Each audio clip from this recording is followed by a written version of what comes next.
video vamos a ver un tema que ya viene relacionado con lo que ya hemos visto, que fueron lo de las plantas, la taxonomía de las plantas, y ahora vamos a ver las clases o la clasificación de las plantas.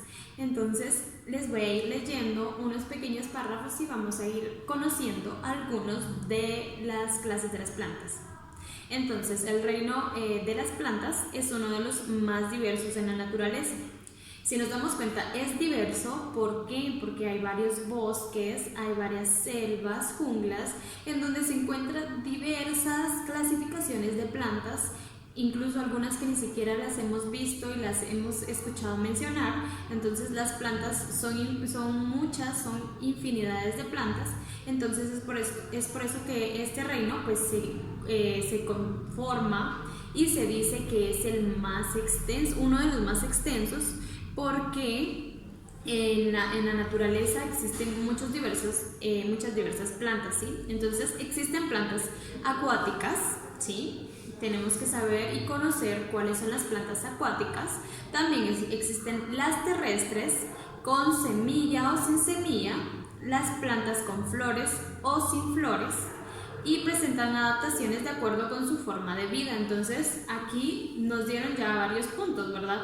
Nosotros pues conocemos algunas plantas acuáticas, como por ejemplo las algas marinas, ¿verdad? Son plantas que viven dentro del agua. Entonces ese podría ser un ejemplo de plantas acuáticas, ¿verdad? Y hay muchas más, pero eso lo vamos a ver después. Están las plantas terrestres, ¿verdad? Las que nosotros ya vemos ahí, por ejemplo, en un jardín, que vemos en un bosque, tal vez en un video. Entonces esas son las plantas terrestres, ¿verdad? Que ahí sí hay infinidad y hay mucha clasificación en estas plantas. También están las que tienen flores, ¿verdad? Nosotros conocemos algunas y otras que no tienen flores. Entonces ahí ya hay varios grupos. Y dentro de cada uno de esos grupos existen muchísimas plantas, y es por eso que se dice que este es extenso. Entonces existen plantas con adaptaciones que les permiten vivir en lugares desérticos o muy húmedos. Ejemplo, en el desierto, ¿verdad? Están los cactus, ¿verdad? Esos son un tipo de plantas, y esto pues no es un lugar donde haya mucha humedad. Entonces hay varias también ahí. Entonces esas plantas se caracterizan por estar en un lugar así desierto. Y en lugares húmedos, por ejemplo, los bosques nubosos, los bosques húmedos. Entonces en todos esos lugares se encuentran muchas plantas, mucha diversidad de plantas. Entre esos también está el musgo, ¿verdad? Porque se da en partes húmedas. Y luego, entonces, de acuerdo con sus características, las plantas se clasifican en dos grupos grandes, que son briófitas y traqueófitas, ¿sí? Las briófitas son las plantas que no tienen semilla. Recordamos muy bien eso, briófitas son las que no tienen semilla.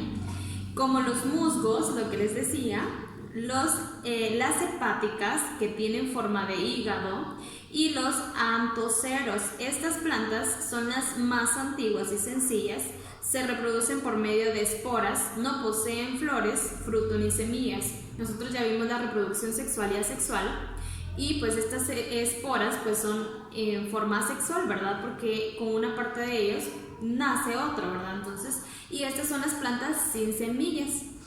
Luego, el grupo de las traqueófitas pertenece a la mayoría de las plantas. ¿Y por qué? Porque son las que sí tienen semillas, son las que contienen flores, ¿verdad? Y a su vez este grupo se divide en tres, ¿sí? Entonces, en la primera, pteridofitas, gimnospermas y angiospermas. En las pteridofitas se encuentran los helechos, que se reproducen por medio de esporas, ¿sí?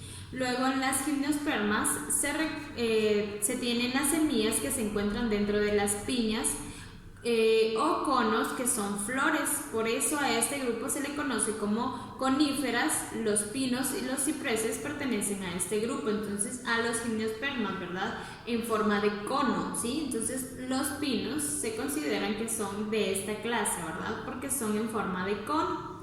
Luego, las angiospermas son las plantas con flores que tienen sus semillas dentro de un fruto. El mango, la semilla y el maíz son algunos de los ejemplos.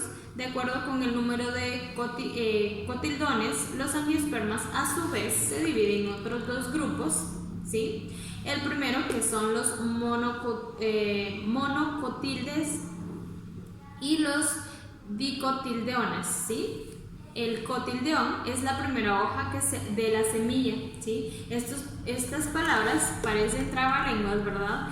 Pero si nos damos cuenta, son muchas las clasificaciones de plantas y es por eso que se dice que es extensa. Entonces, la semilla tiene un cotildeón, como el grano de maíz. Una planta monocotildeona se tiene dos cotildeones, como el frijol, entonces es dicotildeona, ¿sí? Entonces, el monocotildeón son las semillas de maíz. Entonces, todas estas plantas, si nos damos cuenta, aquí hay varias clasificación de plantas.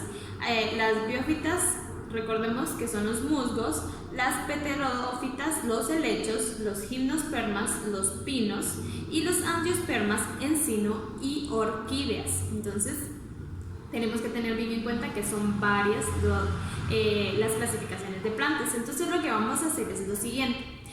De los nombres que yo les mencioné acá, que por ejemplo, que se representan en dos tipos, en dos grupos, entonces las briófitas y traqueófitas, entonces vamos a realizar un álbum pequeño con una pequeña definición de lo que son las plantas briófitas y traqueófitas, ¿sí? Entonces necesito que me hagan un pequeño álbum de cuáles son las que se encuentran en cada uno de los grupos y vamos a comentarlo en clase. Que tengan un excelente día, mis amores, y que Dios los bendiga.